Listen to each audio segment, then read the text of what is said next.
Hello mga kadiskarte. Meron akong ituturo sa inyo kung paano mag-transfer ng credit line or laman ng credit nyo sa Salmon app.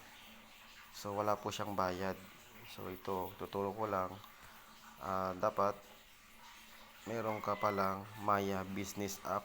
Mag-verified ka muna ng Maya Business App. Mag-open ka niyan. Mag-verified account ka muna dyan para magkaroon ka ng tawag doon yung QR code. So, mag-generate ka ng QR code. Tapos yun ang i-upload or ipapa-scan natin sa Salmon.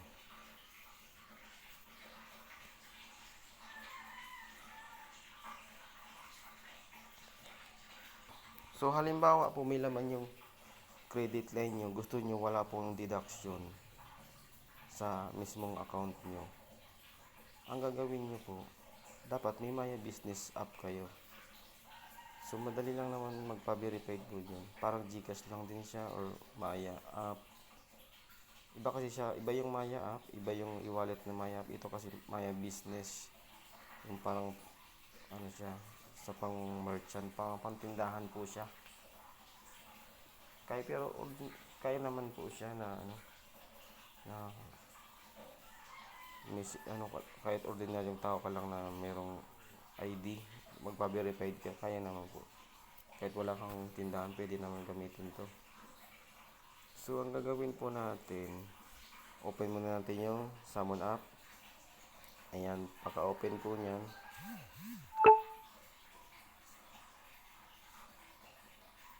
Ayan, naka-open na po.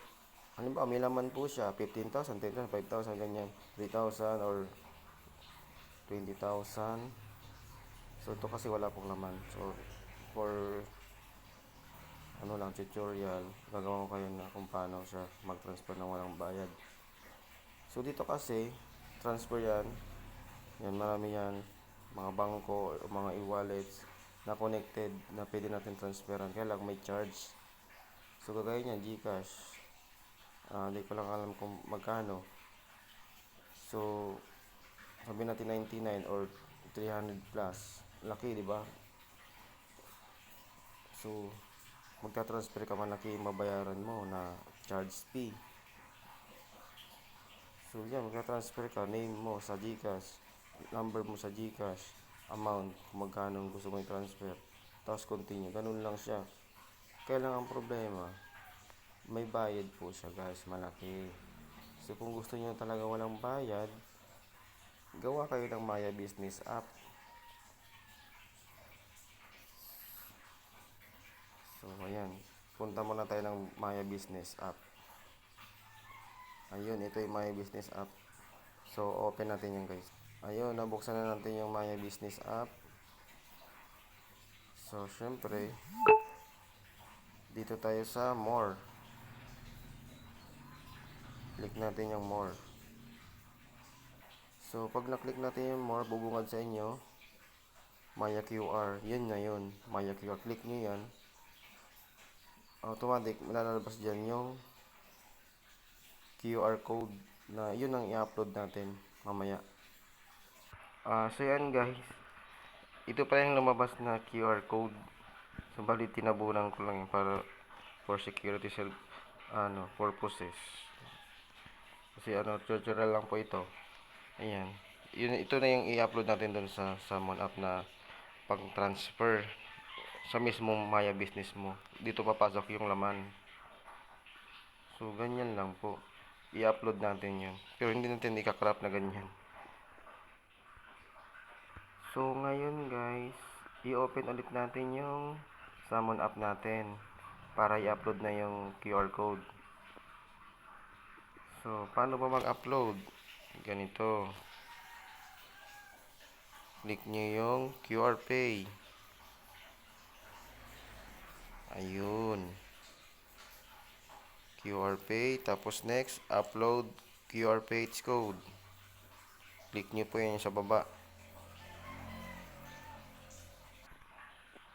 So, ayan guys, na-upload na natin yung QR code. Ito yung lumabas.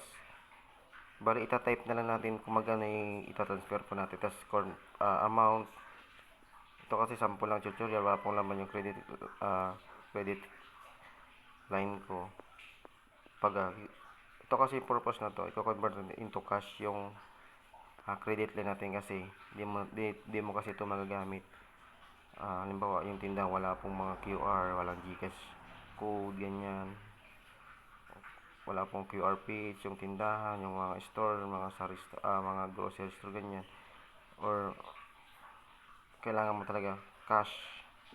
Kumbaga, parang cash loan na din siya. Kumbaga, ito yung gagawin mo. Tatype mo lang yung amount dyan. Tapos, enter mo yung amount na gusto mo. Halimbawa, 15,000 o 10K na tatransfer mo siya na walang bayad.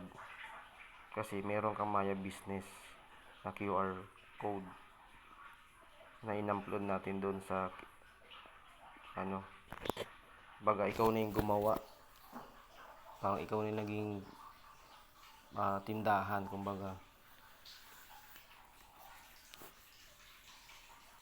So, ganyan po ang bubungad po niyan. Pag na-transfer mo na siya, yun, wala nang bayad.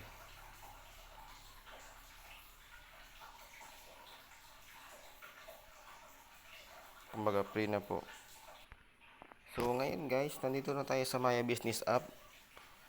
App naman siya, application naman para natin ma-transfer natin yung transfer natin dito na gayong summon na credit line na kinonvert natin into cash.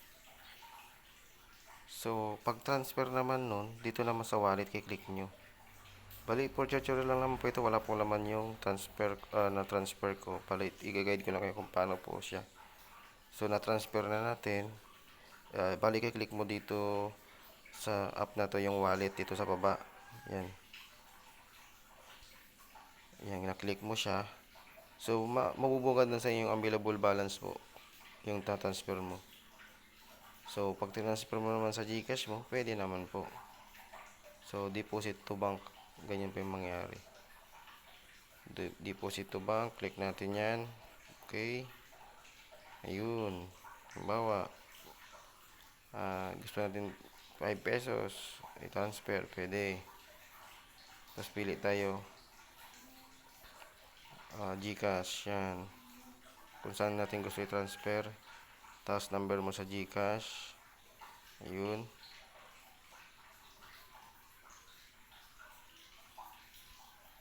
Tapos first name, middle name, last name, optional middle name, cellphone number.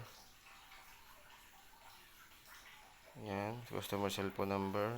Number mo ulit. Purpose. Ayun. Tapos next mo na. Tapos transfer na yun sa GCash mo. Or kaya Maya or bank account mo. Kasi marami naman pilihan po dito. Kung gusto mo sa bangko, sa BDO or yan, BDO. Gusto mo ganyan, tapos i-withdraw mo na lang, ganyan, pwede po. Sa bangko, sa video account, or kahit anong bangko, tapos may ATM ka, pwede mo siya i-withdraw. Ganon siya, cash na siya. Converted na siya sa cash. So, ganon lang kasimple guys. Ito yung mga technique, kumbaga, wala tayong babayaran sa charge fee. Maraming salamat guys sa panood. Please subscribe. Thank you so much po. Sa sunod ulit. Salamat.